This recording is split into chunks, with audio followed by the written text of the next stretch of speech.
Welcome to Choice Classic Radio. Like us on Facebook, subscribe to us on YouTube, and help keep this show alive by donating at choiceclassicradio.com. For more of your favorite old-time radio shows, join us on our companion podcast, Choice Classic Radio, Mystery, Suspense, Dramas, and Horrors, where we bring to you the most mysterious tales that the golden age of radio had to offer. And now, with over 200 episodes made, originally airing on NBC Radio Network from 1944 to 1950, we bring to you Boston Blackie.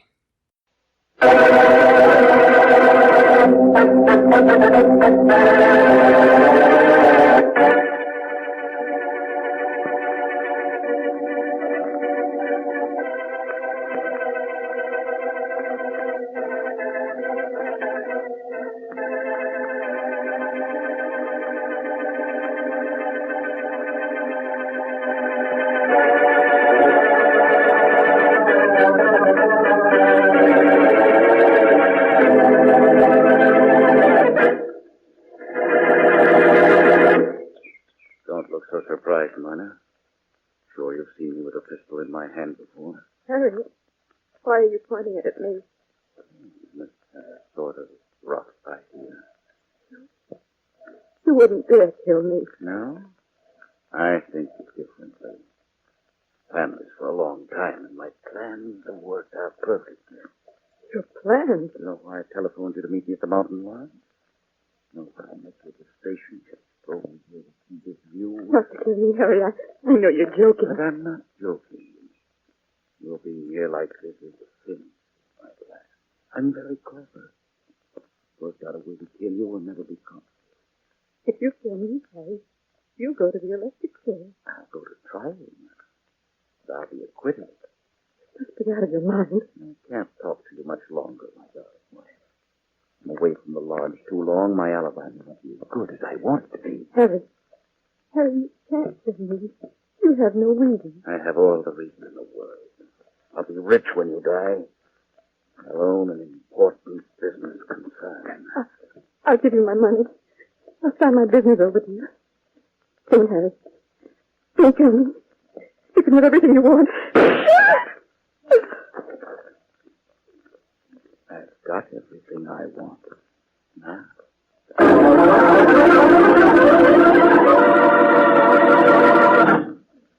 And now meet Dick Calmer as Boston Blackie. Enemy to those who make him an enemy. Friend to those who have no friend.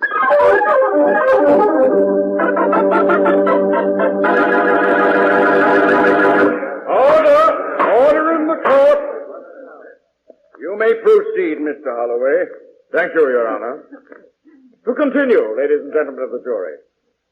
In judging Harry Benson, as you will and must, I ask only that you keep in mind this fact, and you will be forced to free Harry Benson from this hideous charge.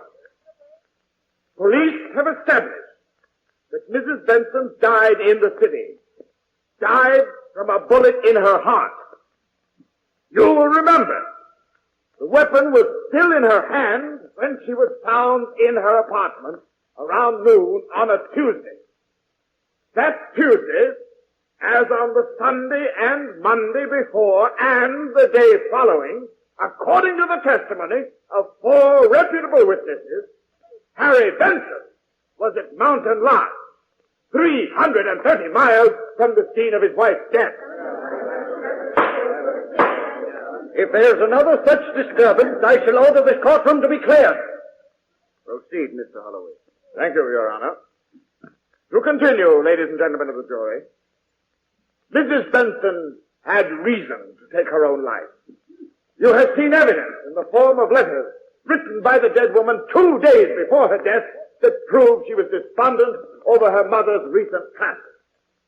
On this evidence, I say that Mrs. Harry Benson killed herself and was not killed by her husband. Harry Benson had no reason to kill her, no desire to kill her. But most important of all, Harry Benson could not possibly have killed his wife because at the time of her death in the city, He was 330 miles away. Ladies and gentlemen of the jury, you cannot convict an innocent man. I beg of you to weigh the facts and bring in a verdict of not guilty. For Harry Benson has committed no crime, and you cannot find it in your heart to find him guilty of something. Order in the court. Have you, the jury, reached a verdict? We have, Your Honor. How do you find the defendant? We find the defendant not guilty.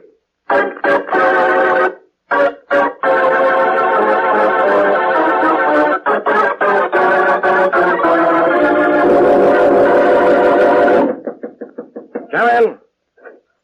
Inspector Faraday, there's a guy out here who insists on seeing you. Tell him I'm busy, Rollins. I told him you were busy, but he says he's going to see you anyhow. He's the late Myrna Benson's brother. Well, tell him I couldn't see him if it was the early bird's sister. Look, I won't be put off. I got something to say, and I'm going to say it. Inspector Faraday can't see you, Mr. Jellison. He's seeing me now. Now, come on, you Oh, can't... never mind, Rollins. What is it, Jellison? I don't have much time. I won't need much time. Okay, Rollins. I can handle this. Yes. All right, Jellison. What do you want to talk to me about? You know very well what I want to talk to you about. The whole police department smells.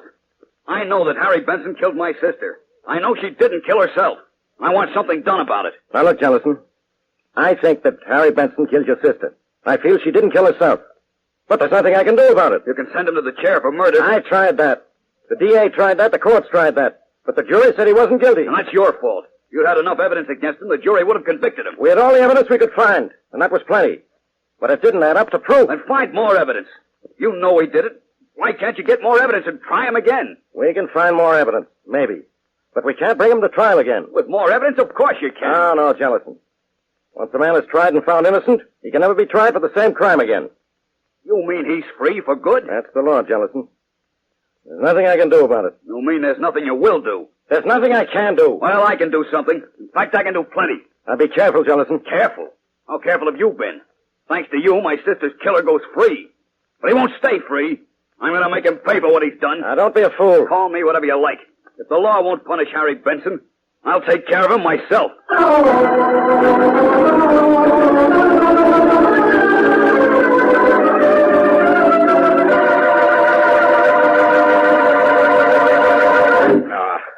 Blackie, is that any way to treat a newspaper? I'm sorry, Mary. I'll pick it up. But every time I read about it, I get sore all over again. Reading about the Harry Benson case again? Yes, and it's practically driving me crazy. Everybody in town knows Benson killed his wife, and yet the court lets him go scot-free. Yeah, I know. Can't anything be done about it? Not a thing. Something could be done. Faraday and the DA's office would have done it. Come in. You Boston, Blackie? Yes? I want to talk to you, and I want you to listen. Now, wait a minute. There isn't time to wait. I don't want the same slough-off from you I got from the police. Something can be done about it. Something can be done about what? Oh, I'm sorry. I'm John Jellison, Myrna Benson's brother. Oh. Miss Wesley and Miss Jellison. How do you do, Mr. Jellison? I think I know what you want from me, Jellison, but there's nothing I can do. Benson can't be tried again? No, he can't. No matter what new evidence I might be able to uncover. Why is that, Blackie? For a very good reason, Mary. Our laws are made for the protection of the individual. The law says a man cannot be tried more than once for the same crime. More evidence will do absolutely no good. But you could do something. You could make him confess. So what? Even if he confessed, he couldn't be tried again. In the first place... I thought you'd come running up here, Jellison. Hello, Faraday. Now, don't let this guy worry you, Blackie. He's coming with me. You mind your own business, Faraday. And while you're minding your own business, Inspector, mind putting away that gun? It may take a gun to handle this guy, Blackie. He was just in my office threatening to... I know, threatening to kill Harry Benson for murdering his sister. And nobody would blame him if he did. He killed my sister, and I won't let him get away with it. I share your sentiments, Jellison. You can share his sentiments, Blackie. But do anything about it, and I'll see to it that you also share his cell.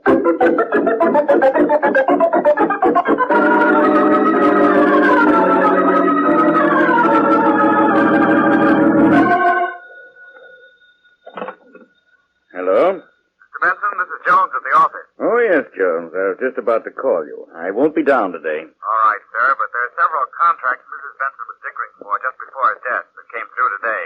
Do you want to accept them? Do they look all right? Oh, yes, sir. In fact, they're most profitable. Wire acceptance, and I'll be down tomorrow to sign them. Thank you very much, Mr. Benson. Goodbye. Luncheon is served, Mr. Benson. Oh, thank you, Williams. I'll be right in. Excuse me, sir. Hmm? I haven't had an opportunity to tell you before this, but the servants are most happy. Happy about what? That, well, sir, that you were not made to suffer for something you didn't do. Oh, thank you, Williams. We were so worried all during the trial. There wasn't anything to worry about, Williams. The law protects an innocent man. We are all so grateful that it does, sir. I'll get it, Williams. Now, you may serve luncheon. I'll be right in. Yes, sir. Right away. Hello? Hello, Mr. Benson. This is Jones at the office again. Oh, yes, Jones. Mr. Ward at the exchange just teletyped us that your Antigo stock is rising, sir. So is the Delton and Whittree. I'm doing all right, eh? Excellently, sir.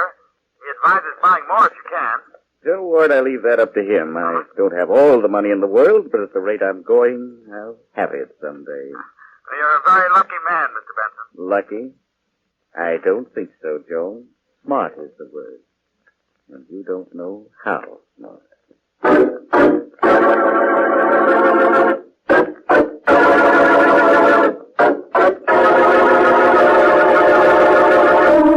Blackie, How much longer are you going to stand there at the window? I don't know. Darling, you haven't said a word for 15 minutes. What's the matter? Mary, I'm going to do it. Do what? Help that fellow Jellison. Oh, you said yourself there was nothing that could be done. There is something, though. Something that'll bring him to trial again? No, nothing will ever do that. But I can give everybody some satisfaction if I can prove beyond a doubt that Benson is either guilty or not guilty. Oh, then there is a doubt. Not in my mind, there isn't. But if I can dig for evidence, prove how Benson could be at Mountain Lodge and still be here in the city to kill his wife, maybe I can make Benson suffer. But if you can't do that? Maybe I can prove that Mrs. Benson did commit suicide. That would satisfy Jellison that Benson wasn't getting away with murder. Oh, Blackie, why? Why, darling? What will you really accomplish? Well, nothing, I guess, but I might as well try to help poor Jellison. I have nothing else to do. I'll get it. Hello? Hello, Blackie. This is Faraday. How's the inspecting business, Inspector? No jokes, Blackie. You remember Jimmy Bolton? Remember him? Every time I have a nightmare, I dream about him. Well, he's out. Looking for you, Blackie. He can't be. I gave you evidence that sent him to jail for life 3 years ago. I know that. But 3 hours ago, he broke jail. And one of his jailmates said he busted out for just one reason. Well, what am I Get supposed you.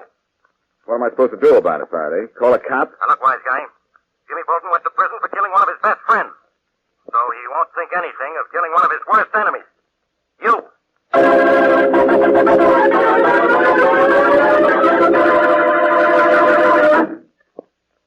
And now back to Boston Blackie.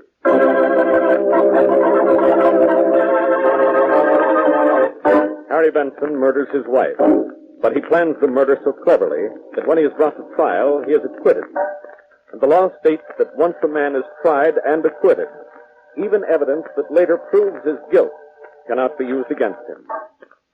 Blackie has decided to do what he can to help John Jellison, the dead woman's brother, when he hears from Faraday that Jimmy Bolton, a killer Blackie once sent to prison, has broken jail and is out to get his revenge. As we return to our story, Blackie and Mary are in Blackie's apartment, where Mary has just learned about Jimmy Bolton. Blackie, you've got to do something. I'm going to, Mary. Well, what? See if I can't either prove Mrs. Benson killed herself or find some way to make Harry Benson suffer for killing. Darling, I'm not talking about the Benson murder case. I mean, what are you going to do about Jimmy Bolton? He's dangerous. I know it. He's a little too old to be reformed. But forget it. Let me see that map of Mountain Lodge country again, will you? All right, here you are, but please do something about Jimmy Bolton. Look, call Shorty and see if he knows where Bolton is. If Shorty knows anything, he'll call me soon enough. Mary, look at this map. All right. Here's Mountain Lodge, 330 miles from the city. Mrs. Benson was killed in her home on Tuesday at about noon. At that time, Benson was with 4 friends at Mountain Lodge. Blackie, darling, you know it's useless. A man can't kill a person who's 300 miles away. And even if you think he could, what good would it do? He won't be tried again. I know all that too well, but let's see if we can figure this thing out. It's a fact that Benson did kill his wife. Is it a fact when it can't be proved? I'll ignore that for a moment. Answer this. How did Benson kill his wife? I'll ignore that. I don't blame you. All right, let's drop the whole matter anyway and worry about Jimmy Bolton. We'll worry about Bolton later. Let's review the known facts of the Benson case. All right. All right. According to the evidence, Mrs. Benson was killed in her home on a Tuesday, somewhere around noon. At that time, Benson was with friends at Mountain Lodge, 330 miles away. You know, we've gone over this about 330 times. But maybe this time is it. Now, let's keep going. All right. Benson was at Mountain Lodge for 2 days before his wife's death and for 1 day after. He came back to his house and found her dead. And called the police. Then the police arrested him for her murder, saying that he had a motive, and it was his gun that killed her. Which he had and which it was. But Blackie, Benson was with 4 other men at Mountain Lodge all day the day of the murder. He wasn't out of their sight for 1 minute. Oh, he was, Mary, several times, and for as much as an hour at a time. So what? How could he have left Mountain Lodge, come to the city, killed his wife, and gone back there all inside and out? Now, that's a round trip of 660 miles. I have it, Mary. Whatever it is, it's impossible. Oh, no, not this. The answer is Mrs. Benson wasn't killed in her home, but somewhere within a few minutes' drive of Mountain Lodge. The police say she was killed in her home. It looked as if she'd been. Benson planned his murder very cleverly. He sent for his wife to join him at Mountain Lodge on Tuesday. He met her at the train, took her out into the country, and then killed her. And then brought her body back to the city? Exactly. He killed her on Tuesday, somewhere near Mountain Lodge, put her body in his car, then brought her to the city Wednesday, put her body in the house, called the police, and you know the rest of the story. At least one way he could have killed her and still not be away from his friends at the lodge for more than an hour. It's the only way. Well, all right, then. Now that you've figured out how he could have done it, how are you going to use it against him? He can't be brought to trial again. No, but I can see to it that he doesn't profit by his wife's death. We'll worry about that later, will you? First, do something about Jimmy Bolton. Blackie, who Yes, are you sir. calling? Susie, get me Charlie Kingston in Chicago, will you? Of course, sir. And Susie, Yes? if he isn't in Chicago, get him on the phone no matter where he is. I have to talk to him right away.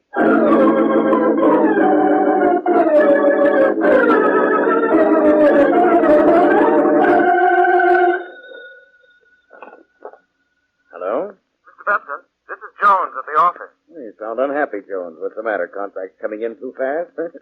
Benson, it's about contracts, all right, but they're not coming in. They're being canceled. What?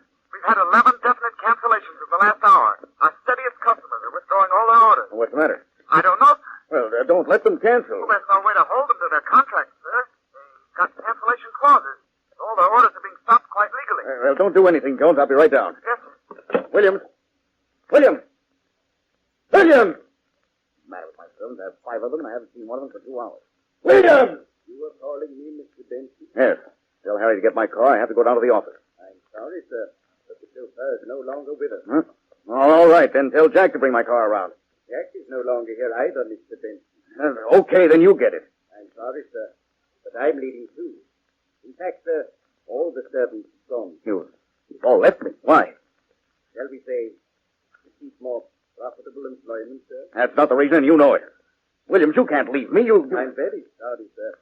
But goodbye, sir. Williams, you can't hold... Hello. Benson, this is Jones at the office again. What is it, Jones? Mr. Ward of the exchange just phoned. Your stocks are dropping, sir. I thought Ward said they were rising. Well, they were, sir. Right after you bought, they kept on rising. But about an hour ago, everybody began selling. Your stocks are down 7 points. Still dropping. What does Ward think I ought to do? Fine, Mr. Benson. You take the drop. But I can't. I haven't the money. Well, then you'll have to sell, sir. But I can't sell. Those stocks are all I have. At the rate they're dropping, sir, in another 2 hours, they won't be worth having.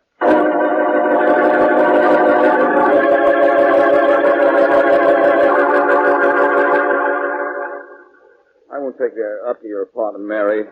I want to run down and see Faraday a moment. Well, all right, but do be careful, will you, Blackie? I'm worried about Jimmy Bolton. What should we be careful about? Bolton will never get near me. And our murderous friend Benson is probably so bewildered by now he doesn't know he's alive. Blackie, get inside the door, quick! What's the matter? That big car coming down the street. Look out, Jones!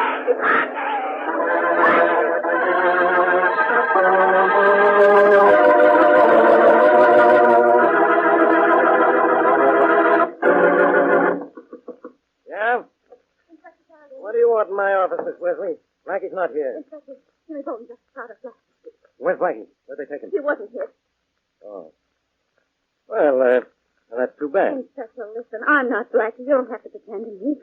Blackie's in danger, and I know you're worried. I'm plenty worried, Miss Wesley.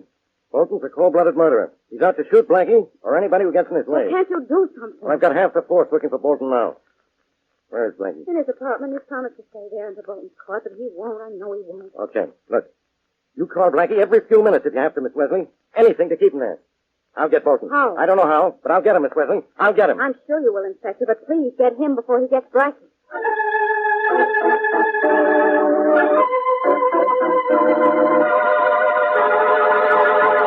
Yes, Mary. I'm right here, and I'm going to stay here. Right there in your apartment now.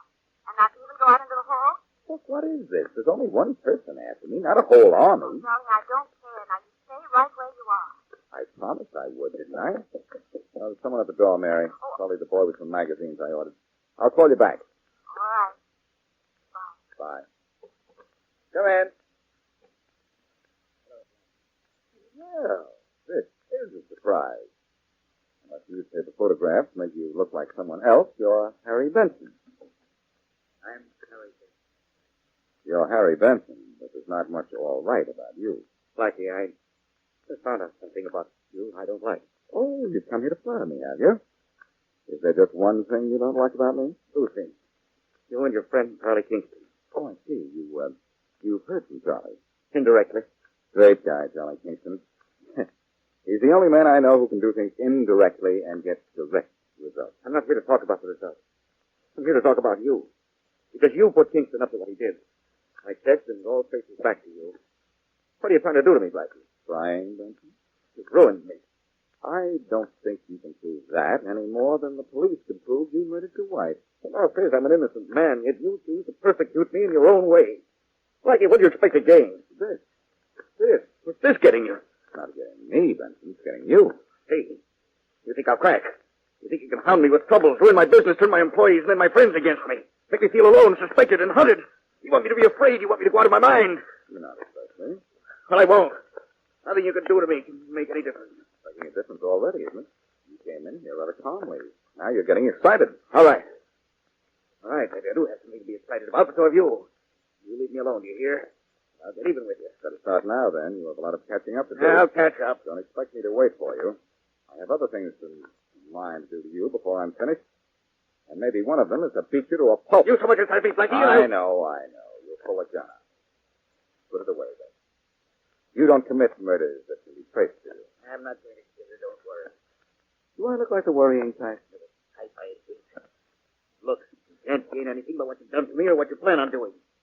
Even if I admit I killed my wife, nobody can do anything to me. You don't have to admit you killed her, Benson. I know you did. You don't know any such thing. And I know how you killed her. She killed herself. Yes, in a way she did, by coming up to Mountain Lodge to meet you. She didn't come to the lodge. No. She didn't get there. You met her, explained. Took her to a secluded spot, shot her, then brought her body to the city the next day. You don't know that. What's the matter, Benson? You think your plan was so clever it can possibly occur to someone else? Stay where you are, Blackie. Leaving so soon? I was just beginning to enjoy this. Yes, I'm leaving. Better put that gun away before you walk out in the hall, my friend. You might frighten someone. Oh, no. I'll keep my gun ready until I'm out of here. Now, you try to stop me. There he is, Rollins. Nice shooting, Joe. Doesn't know what hit him. Hey, Rollins, what's the idea? You're supposed to be a cop. Hello, Blackie. Faraday's orders were to shoot the guy on sight, that's what. Well, you've certainly done a job on him. He's dead. Yeah, we don't miss. I think you guys have made a rather serious mistake, but I answer the phone. Yeah, turn him over, Joe. Let's have a look at it. Hello? Blackie, this is Faraday. Hello, Inspector. Say, a couple of your boys... Your worries about Jimmy Bolton are over. We just picked him up on the west side. So, relax. Thanks, Faraday. You're a good boy, Now, but... do me a favor, will you, Blackie? I got your building full of cops with orders to shoot Bolton on sight. Now, will you go out in the hall and tell those two men of mine to round up the others and come on home? Sure, Faraday. But do you mind doing me a favor? What?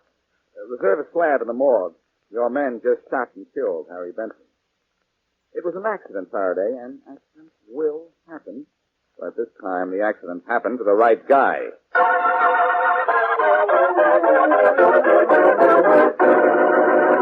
Blackie, I'd have died if I thought Mr. Benson was going to come up here. Well, he came up here, and he died. Well, what made him do it? Dyer, come up here. Come up. Well, you remember when I called Charlie Kingston? Yes. Charlie and his friends ruined Benson's business and ran his stocks into the ground in one day. How did they do that? Kingston put pressure on Benson's client. and told all his friends, who had the same stocks Benson held, to sell as fast as they could. I see. And on top of that, Kingston hired all Benson's servants for a week's party with a $500 bonus if they'd leave, saying they weren't coming back. Oh, I see why Benson came to see you then. He found out Charlie was causing him all that trouble, and he knew you'd put him up to it. That's right. And I'm very glad that when the cops shot at him, they didn't miss him, because I guarantee that now that he's dead, nobody else will miss him either.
That concludes today's episode.